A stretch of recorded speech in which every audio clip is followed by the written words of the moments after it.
আসসালামু আলাইকুম। আশা করি সবাই ভালো আছেন। অনেকেই গুলশান বনানীতে বসবাস করেন,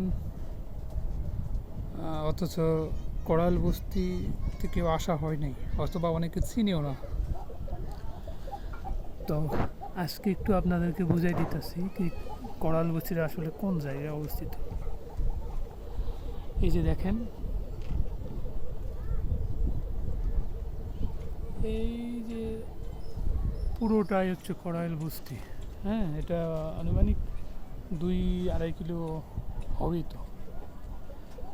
তো কড়াইল বস্তি থেকে পূর্ব দক্ষিণ কর্নারে এটা হচ্ছে আপনার গুলশান একের এরিয়া।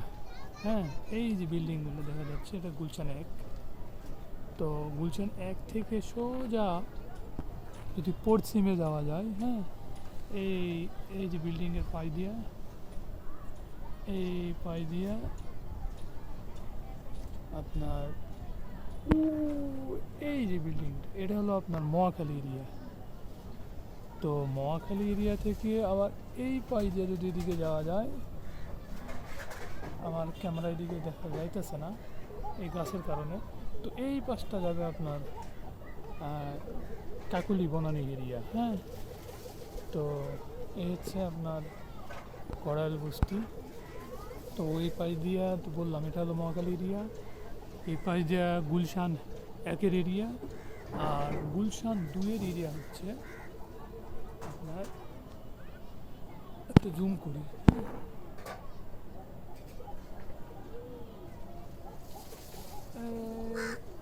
এই যে এই বিল্ডিংটা দেখা যাচ্ছে উঁচা বিল্ডিং, এটা হচ্ছে আপনার গুলশান দুইয়ের এরিয়া। তাহলে গুলশান দুই, এই হচ্ছে আপনার গুলশান এক।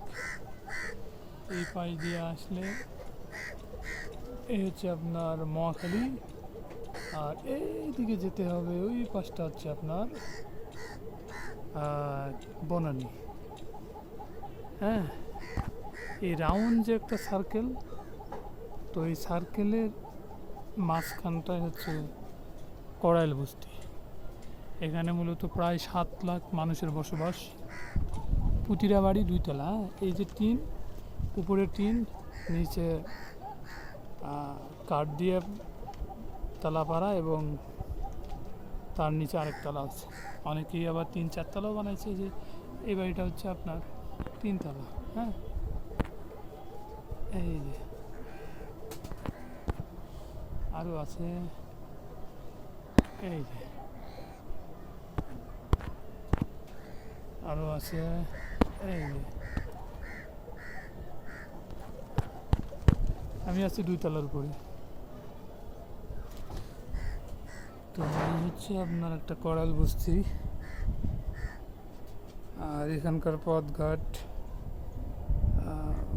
মানুষজনের আচার আচরণ, চলাফেরা, কেমন সুযোগ সুবিধা আছে, রুম ভাড়া কত করে, বিস্তারিত আস্তে আস্তে আপনাদের সবই বলবো। আয়, এই চলে আয়। হ্যাঁ, এই যে কেমন আছো? এটা আমার একটা পোষা কবুতর, একে একটু বাইর করে দিই। যা, বার থেকে ঘুরে আয়। যাবি বাইরে, যাবি? দাঁড়া দাঁড়া দাঁড়া দাঁড়া দাঁড়া। এই যে বাইরে চলে গেছে।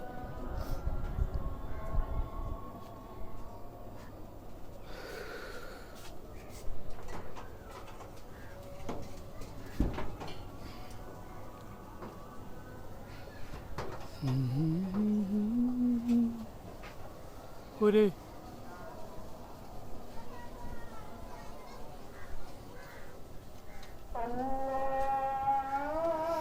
আজান দিতেছে।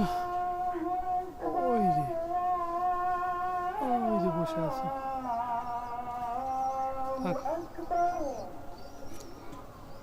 এই যে আপনার এটা হচ্ছে গুলশান দুইয়ের এরিয়া।